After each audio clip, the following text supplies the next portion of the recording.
The emergency dispatcher's voice crackled through the speakerphone in the packed community center, filling the silence like a death knell for Corinne's credibility. 911. What's your emergency? There's a man with a boat who's trespassing on our private marina. He's probably going to steal something, or is anyone in immediate danger? Well, no, but this is not an emergency. Please contact your local police department for non-emergency matters. Click. The recording ended, and 50 pairs of eyes turned to look at Corinne Pemberton, whose face had gone from its usual shade of "I demand to speak to the manager" red to a delightful shade of "Oh God, what have I done?" white. I leaned back in my folding chair, savoring the moment like a fine wine. The USB drive in my hand felt heavier than it should have. The weight of justice, I suppose. Any other evidence you'd like to present, Corinne? I asked, my voice dripping with the kind of sweetness that gives you cavities. But let me back up and tell you how we got to this beautiful moment. It started 6 months ago when I moved to Pelican Cove, a charming waterfront community where the houses cost more than small countries and the egos are bigger than the yacht slips. I've been looking for a quiet place to retire after selling my tech company, somewhere I could tinker with boats and avoid human interaction. Naturally, I'd picked the one neighborhood with an HOA president who treated community management like it was her personal kingdom. Corinne Pemberton was the kind of woman who measured her worth in complaint letters and treated the HOA rulebook like it was handed down from Mount Sinai. She had the build of someone who demanded to speak to every manager between here and the Mississippi, and the personality of a particularly vindictive parking meter. Our first encounter was on a Tuesday morning. I was backing my 23-foot fishing boat down the public boat ramp when she materialized like a suburban demon, clipboard clutched to her chest like armor. "Excuse me," she barked, her voice cutting through the morning air like a chainsaw through silk. "This is a private marina." I looked around. The sign clearly read Pelican Cove Public Marina. No overnight parking. "I'm sorry." "What?" "This marina is for residents only." She jabbed her finger toward a hand-laminated sign that looked like it had been made by a particularly crafty kindergartner. "I'm the HOA president, and I'm telling you to leave, now. Here's the thing about me. I don't like conflict. I'm the kind of guy who apologizes when other people bump into me." So I just smiled and said, "I actually just moved into the neighborhood. House 47 on Marina Drive." Her eyes narrowed like she was trying to solve a particularly difficult math problem. "That doesn't give you special privileges. Ma'am, it's a public marina. Not any more it isn't." I should have known right then that Corinne was operating on a different plane of reality, the kind of plane where logic goes to die and entitlement grows like kudzu. Over the next few weeks, I learned that Corinne had appointed herself the unofficial marina police. She had convinced half the neighborhood that the public marina was somehow private property, and she patrolled it like a bargain basement security guard. Every time I launched my boat, there she was, clipboard, laminated signs. The kind of righteous indignation we reserved for people who've been personally wronged by the universe. "You can't park there. That's not your slip. I'm calling the authorities."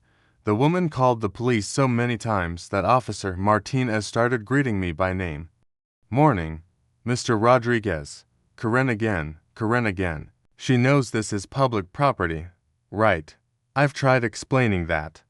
She's not particularly interested in facts.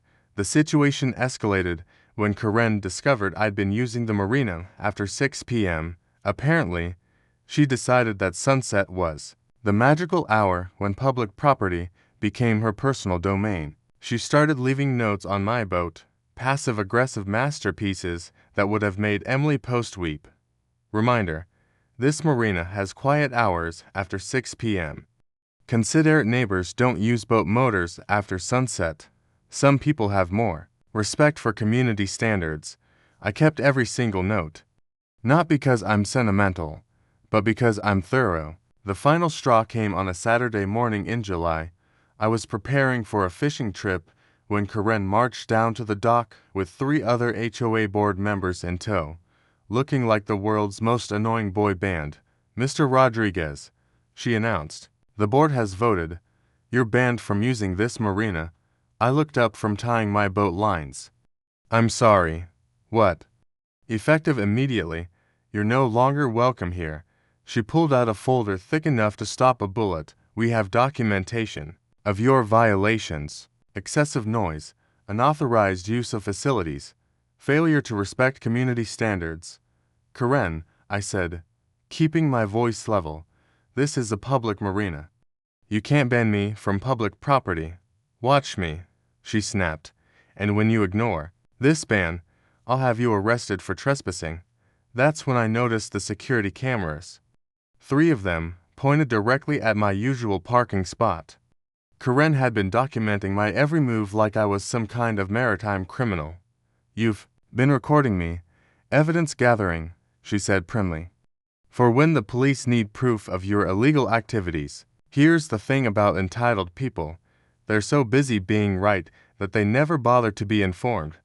See, when I'd moved to Pelican Cove, I'd done my homework. I'd researched the neighborhood, the property values, the local regulations. I'd even looked into the marina situation because, well, I'm a boat guy. What I discovered was fascinating. The public marina had been built in 1987 by a developer who donated the land to the city with very specific conditions.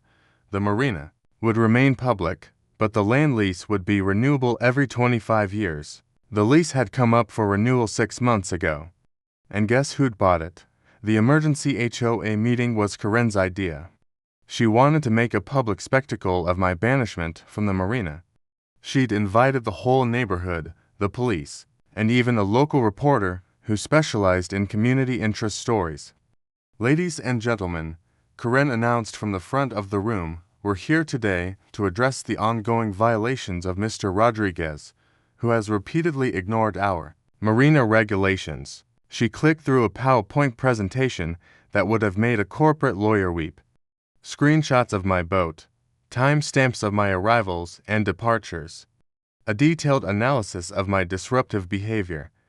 "As you can see," she continued, "Mr. Rodriguez has shown flagrant disregard for our community standards. He parks wherever he wants, uses the facilities at all hours, and ignores direct orders from the HOA board." The crowd murmured appreciatively. Karen was in her element. "Furthermore," she said, reaching her crescendo, "when I attempted to enforce our marina rules, he became hostile and threatening. This is the 911 call I made documenting his dangerous behavior." That's when she played the recording. And that's when her world came crashing down. When the recording ended, I stood up slowly, like a man who'd been waiting his whole life for this moment. "Karen," I said, my voice carrying across the silent room, "I have a question." She crossed her arms defensively. "What? Who exactly do you think owns this marina?" "The city, obviously. But the HOA has management rights." Actually, I pulled out my phone and connected it to the projector. "The marina is owned by Pelican Cove Properties, LLC." The deed appeared on the screen, clear as day. "Purchased 6 months ago for $2.3 million. "And who," I continued, "do you think Pelican Cove Properties, LLC is?" Karen's face went through more color changes than a mood ring in a mood ring factory. "That would be me, Karen. I own the marina. I own the docks. I own the parking lot. I own the boat ramp. I own the little building where you've been storing your laminated signs." The room exploded in whispers. Karen's mouth opened and closed, like a fish out of water. "So, when you banned me from my own property, called the police on me for using my own marina, and recorded me without permission on my own land. I smiled. "Well, that's what we call irony." The aftermath was swift and beautiful. Karen resigned from the HOA in disgrace. The police department sent her a formal letter about misuse of emergency services, and the neighborhood got a new marina manager who understood the difference between public access and personal vendetants. As for me, I kept the laminated signs. They're hanging in my boathouse now, a monument to the kind of confidence that comes from being outly, completely wrong. Some people fish for compliments, others fish for trouble. Karen. She just got schooled by the whole ocean.